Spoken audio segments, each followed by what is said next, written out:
Hey guys, how's it going? My name's Ryan Hardwick, and this is Justin Price here with me. And together, the two of us, we founded a company a long time ago called Mountain Motorsports. Mountain Motorsports is a group of motorcycle and power sports dealerships. We are one of the largest in North America. We currently operate 8 dealerships with locations in Tennessee and Georgia, and currently employ a little over 200 employees. I think 214 to be exact. And we're here today. We're going to share with you guys a little bit of our story of how we started our company, why we started our company, and we've learned a lot of lessons over the years. We've learned a lot of tough lessons. We've learned a lot of good lessons, and some have been easier to learn than others. But we're going to share with you guys in a series of videos our story and our background and a lot of things that we've learned along the way.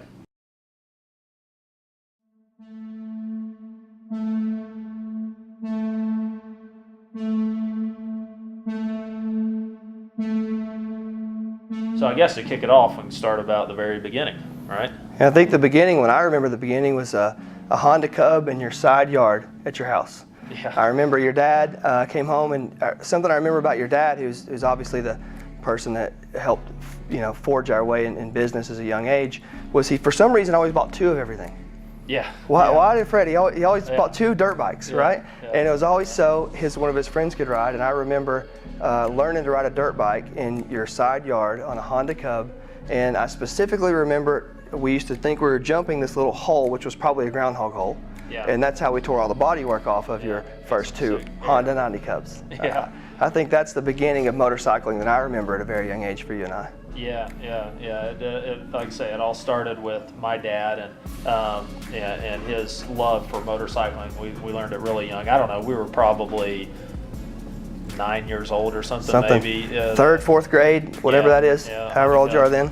So my dad was into motorcycles at a young age, and he grew up and raced off-road motorcycles and raced professionally for a little while, and before he got into other forms of business. But he taught us a love of motorcycling, and once we tried it first, I mean, we still ride to this day. We enjoy off-road motorcycling, the both of us together.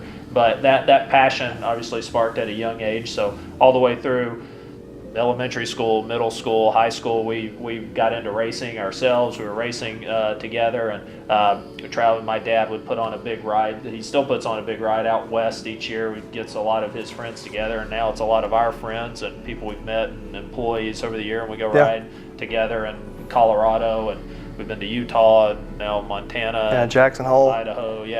So we were motorcycle addicts at a very young age, and as we got into high school, I started racing jet skis.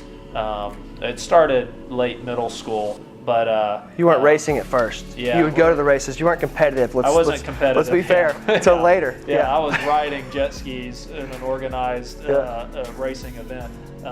But yeah, we started in jet skis. We had no idea what we were doing to start, but stuck with that sport for a long time. And once I got into high school, we started getting pretty competitive in the top amateur level.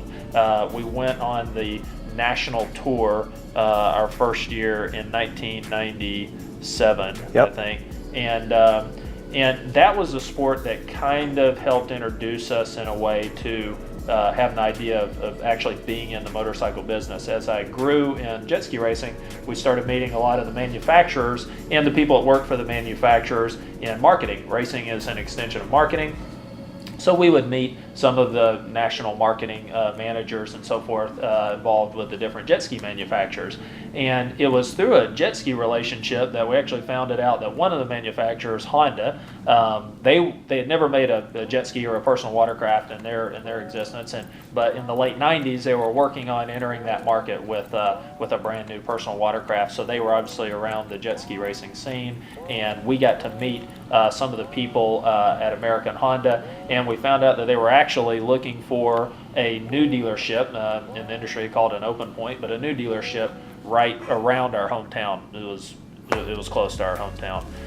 And they were accepting applications. You could send in an application to become and be granted a Honda franchise powersports dealership.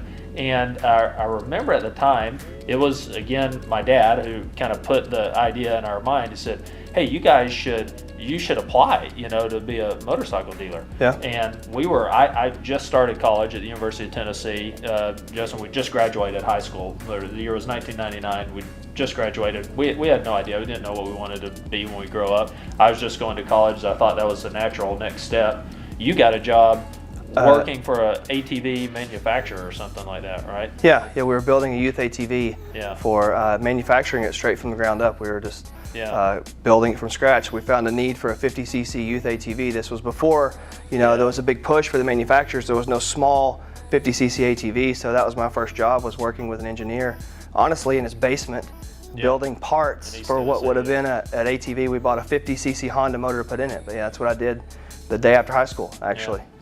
So my dad put the idea in our mind, we should apply, and I had no idea what I was going to do, and I thought, wow, I love riding motorcycles and jet skis. It would be great to sell them too. I knew nothing about sales. I knew nothing about business. Just started into business school. But one of our very first projects in business, there was an entrepreneurship kind of leadership 101 course at the University of Tennessee in Knoxville, where I was going to school. Our assignment was to write a business plan, and the instructor kind of showed us, hey, these are the general sections of a business plan. You start with a summary, and then you have to go into different sections, and a financial analysis and a return on investment analysis.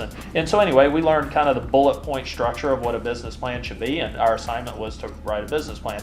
And so I just used the assignment as to write a business plan for a motorcycle dealership in East Tennessee, and did the research accordingly about what was the need, what was the market, where would the dealership go, how much would it cost to build this dealership, where would you build it, how many people would it take to operate it. So I started asking a lot of questions to a friend of ours at the time. The guy was one of my first and only sponsors in jet ski racing, but the guy's name's Charlie Jansing. He owned a Yamaha, still owns to this day, a Yamaha and Kawasaki dealership in Knoxville. So I used Charlie as kind of a sounding board of asking a lot of questions about what it takes to operate the dealership and to staff it and so forth. So I built this business plan, and we're going to turn it in to Honda, and then we quickly found out Honda doesn't accept anyone unless you have prior either motorcycle dealership or automobile dealership experience, which at 19 we had none, the two of us.